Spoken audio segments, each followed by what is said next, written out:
Να δείξουμε λοιπόν πώς δολώνουμε τη σαρδελίτσα μας για να πιάσουμε τα ψαράκια μας. Η ετοιμασία του δολώματος: κόβουμε ουρά για να μην έχουμε την υδροδυναμική να στρίβει το παράμαλο γύρω από τη μάνα. Κόβουμε και το κεφάλι για να ματώνει το ψαράκι όταν θα πάει κάτω, να μας κάνει τη μαλάγρα μας. Η ραχοκοκαλιά του ψαριού είναι ακριβώς στο σημείο που αλλάζει ο χρωματισμός. Δεν καρφώνουμε στη μέση το ψάρι, διότι πηγαίνοντας κάτω με την κόντρα το πιθανό να μας κόψει το ψάρι και θα φτάσει μόνο το σίδερο στον πυθμένα. Θα καρφώσουμε πάνω από τη ραχοκοκαλιά στο σημείο αυτό.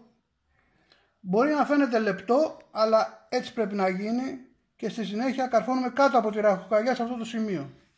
Άρα λοιπόν το αγκίστρι μας πηγαίνοντας κάτω τραβάει τη ραχοκοκαλιά και όχι το κρέας. Εδώ λοιπόν έχουμε σίγουρα ότι το δόλωμα θα πάει στο πυθμένα. Θα αποφύγουμε τη βυρίνα γύρω από τη μάνα και από εδώ το ψαράκι μας θα φωνάζει και θα λέει εδώ είμαι. Εντάξει, το βλέπετε όλοι. Αυτό θέλουμε όταν θα πάει κάτω. Αυτός είναι λοιπόν ο σωστός τρόπος δόλωσης. Τουλάχιστον για την επαγγελματική αλληλεία. Να υπογραμμίσω σε αυτό το σημείο ότι ο καλύτερος τρόπος είναι αυτός που μας δίνει ψάρια.